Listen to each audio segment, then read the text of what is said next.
Live and local with coverage you can count on.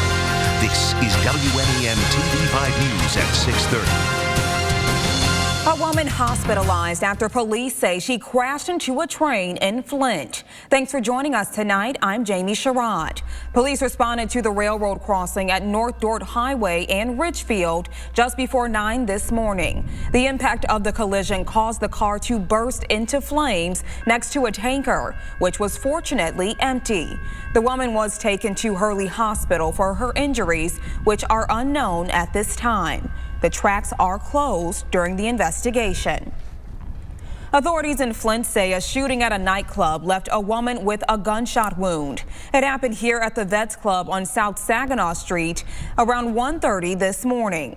Police say the victim is a 30-year-old woman and is currently in critical condition. So far, police say they have no suspects in custody. Anyone with information is asked to contact police. Be sure to stay with TV5 as we continue to bring you updates on air, online, and on the TV5 mobile app. China continues to struggle to contain the deadly outbreak of the new coronavirus, which has infected more than 69,000 people and killed more than 1,600. Meg Oliver reports. Time to go. I think it's time to cut our losses and take off. Cheryl and Paul Molesky were among several hundred Americans headed back to the U.S. after being quarantined on the Diamond Princess ship docked near Tokyo. For the last 12 days, we have not stepped foot out of this door into the hallway. The Moleskys of Syracuse, New York, and the other Americans evacuated from Japan were flying Sunday to Travis Air Force Base in California and Lackland Air Force Base in Texas. All will go through 2 more weeks of quarantine to make sure they have not contracted the coronavirus, which by far remains most prevalent in China. This kind of spread, does this indicate this is becoming a pandemic? Well, a pandemic is when you have multiple countries throughout the world that have what's called sustained transmission from person to person to person, multiple generations. It certainly is on the verge of that happening reasonably soon unless containment is more successful than it is right now. As for the Moleskys, they seemed relieved and excited to be homeward bound. The bus will take you to the airplane takes you to the United States, and then you get your passport. All good with that? Okay. Meanwhile, officials say some 40 more Americans on the ship confirmed to have coronavirus will stay in hospitals in Japan. Meg Oliver, CBS News. Health officials say a Chicago woman and her husband, who became the United States' first person-to-person transmission case, have been released from home isolation. New tonight, an internal investigation into a Michigan police department after allegations of excessive force. The incident stems from an arrest in the parking lot of a 7-Eleven in East Lansing. Authorities say on February 9th, 2 men were seen arguing with a couple at the store. Officers initially arrested one of the men. His friend then started recording the altercation. He then says officers wrestled him to the ground, causing cuts and road rash to his face. In a statement, the East Lansing Police Department says it takes allegations seriously and will be investigating the incident. Adding leadership expects professionalism from its sworn officers, and the safety of the people within the community is our top priority. If it is discovered that something inappropriate occurred, appropriate action will be taken. More local news now. Mid-Michigan residents and outdoor enthusiasts planning their next camping or road trip, browsing the latest models in outdoor recreation.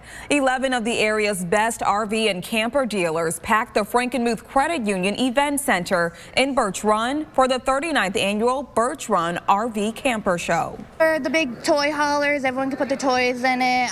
The lofts, we have a big, fifth wheel with a loft in it, so you can have extra sleeping as bunk room. Anything, basically, they got really modernized and they got all the technology in them nowadays, so you can do everything from your phone. Organizers and dealers using the event to advertise new trends in the industry ahead of the camping season. Well, furry friends big and small were up for adoption today. The Love Your Pet Day Fiesta adoption event offering families an opportunity to give a cat or a dog a loving forever home. It's a $100 fee while you're here. and it's just a quick application, and you guys can literally just take them home today if you guys have the right reference. Guests were also able to take some fun family pictures with their new pets using props and backdrops. A local community preparing for one of the biggest Irish celebrations in mid-Michigan. TV5's Blake Keller reports on how young ladies are competing to take home scholarship money while hoping to be crowned queen and princess.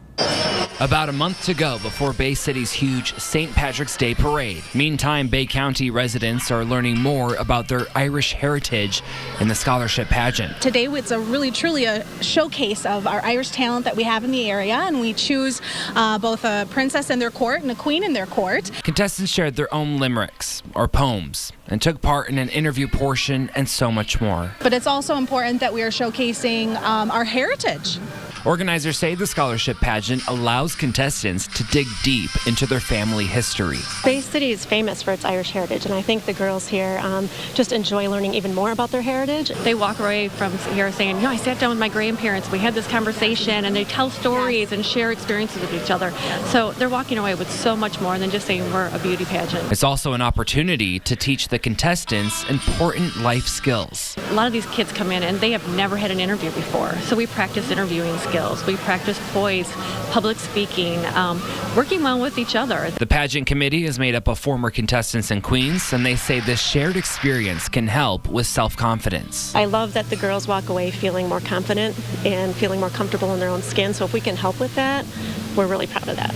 The contestant, crowned queen and princess, will be able to lead in the 2020 St. Patrick's Day Parade in Bay City next month. In Bay City, Blake Keller, WNEM TV5.